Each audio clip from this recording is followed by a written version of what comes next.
Hi ప్రపంచంలోని best investor ఎవరంటే మనకు టక్కున గుర్తొచ్చే పేరు వారెన్ బఫెట్. ఒరాకిల్ ఆఫ్ ఒమాహాగా పిలుచుకునే ఆయనకు ఇప్పుడు 95 ఏళ్ళు. వయస్సు మీద పడడంతో ఆయన ఇక కీలక బాధ్యతల నుంచి తప్పుకుంటున్నట్లు ప్రకటించారు. అయితే రిటైర్ అవుతూ ఆయన ఓ లేఖ రాశారు. ఇదే తన చివరి లేఖ కావచ్చని బఫెట్ వెల్లడించారు. ఒక లెజెండరీ ఇన్వెస్టర్ పంపిన ఫైనల్ మెసేజ్లో ఏముందో తెలుసుకోవాలని ప్రపంచమంతా ఎదురు చూసింది.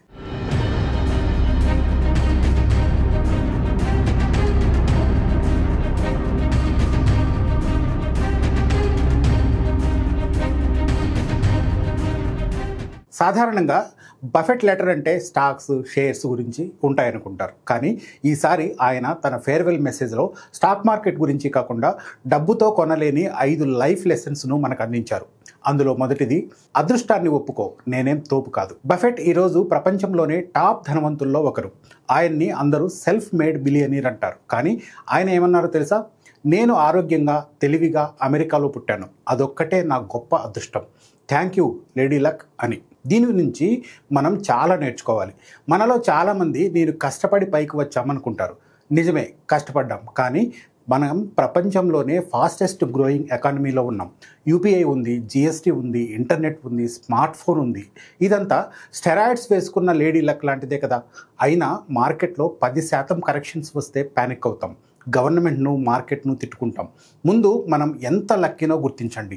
చిన్న చిన్న విషయాలకు కృతజ్ఞత చెప్పడం మొదలు పెడితే స్టాక్ మార్కెట్ పడినా భయం ఉండదు. ఇదే బఫెట్ చెప్పింది.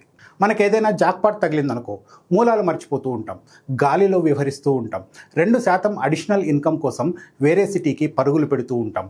దీని గురించే చెప్పారు వారెన్ బఫెట్. ఆయన చెప్పిన రెండో రూల్ ఇదే: ఎక్కడున్నా సంతోషంగా ఉండు, రూట్స్ ముఖ్యం. వాల్ స్ట్రీట్ అంటే అమెరికాకు ఫైనాన్స్ మక్కా లాంటిది. కానీ బఫెట్ న్యూయార్క్ను వదిలి తన ఊరు ఒమాహాకు వచ్చేశారు. 1958లో కొన్న ఒక పాత ఇంట్లోనే కూర్చొని ప్రపంచంలోనే అతిపెద్ద బిజినెస్ను నడిపారు. ఎందుకంటే 2% ఎక్కువ రాబడి కోసం వేరే ఊరికి పరుగులెత్తడం కంటే బంధాలను మెరుగుపరుచుకోవడం ముఖ్యమని ఆయన నమ్మారు. మనం కూడా డబ్బు కోసం ఎక్కడెక్కడికో పరుగులు తీస్తూ ఉంటాం. కానీ చివరికి ఏం కోల్పోతున్నాం? అమ్మ చేసిన కాఫీ, నాన్నతో సాయంత్రం నడక, పిల్లల పేరెంట్స్ మీటింగ్స్ లాంటివి ఎన్నో.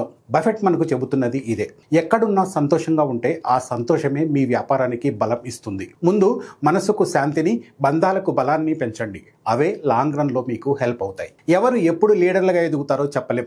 ఎంతోమంది వారసులు లీడర్లుగా ఎదిగిన సంఘటనలు మనం చూసాం. అయితే ఈ విషయంలో బఫెట్ తీరు మాత్రం వేరేలా ఉంది.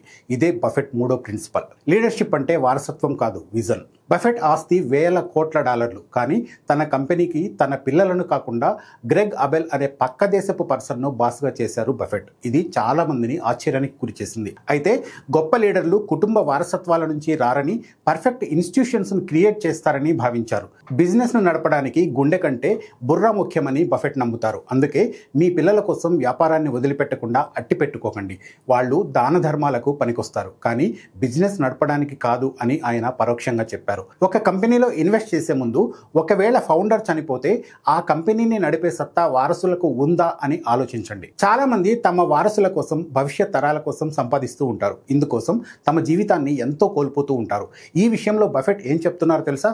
చనిపోయి అధికారం చలాయించాలనుకోవద్దు. బఫెట్ తన షేర్లలో చాలా భాగాన్ని ఇప్పుడే దానం చేశారు.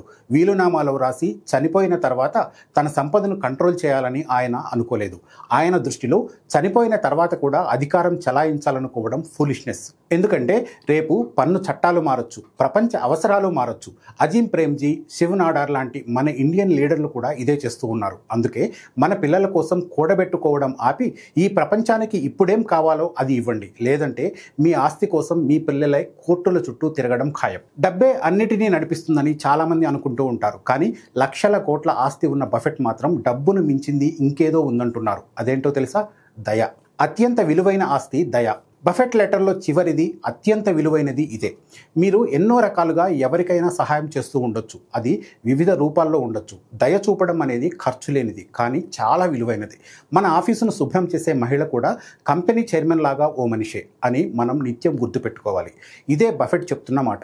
మార్కెట్లు 40% కూలిపోయినప్పుడు, కోవిడ్ టైంలో మనల్ని ఎవరు ఆదుకున్నారు? మన బ్రోకర్, ట్రేడింగ్ ఫ్రెండ్ కాదు కదా. పర్లేదు, ఇల్లు నడుస్తోంది అని ధైర్యం చెప్పిన మన భాగస్వామి, ప్రాణాలను పణంగా పెట్టి మన ఇంట్లో పనికి వచ్చిన సహాయక సిబ్బందే కదా. అందుకే దయ మాత్రమే ఆస్తి అంటారు బఫెట్. డబ్బులాగా అది ఆవిరైపోకుండా మనకు కృతజ్ఞత రూపంలో డివిడెండ్ ఇస్తూనే ఉంటుంది. వారెన్ బఫెట్ ఇప్పుడు క్వైట్ అయిపోయారు, కానీ ఆయన మాటలు చాలా గట్టిగా వినిపిస్తూనే ఉంటాయి. చివరిగా ఆయన మనకు చెబుతున్నది ఒక్కటే: ట్రేడింగ్ యాప్ను మూసేయండి, మీ పిల్లల స్కూల్ డైరీని తెరవండి. 20% రిటర్న్స్ కోసం పరుగెత్తి 100% జీవితాన్ని జీవించడం మర్చిపోయిన వ్యక్తిగా మిగలకండి. ఈ క్షణం నుంచి మీ జీవితాన్ని సరికొత్తగా మొదలుపెట్టండి. మరి బఫెట్ లైఫ్ లెసన్స్లో మీకు ఏది సూట్ అవుతుందో కామెంట్ చేయండి. మరో స్టోరీలో మళ్ళీ కలుద్దాం. Thank you.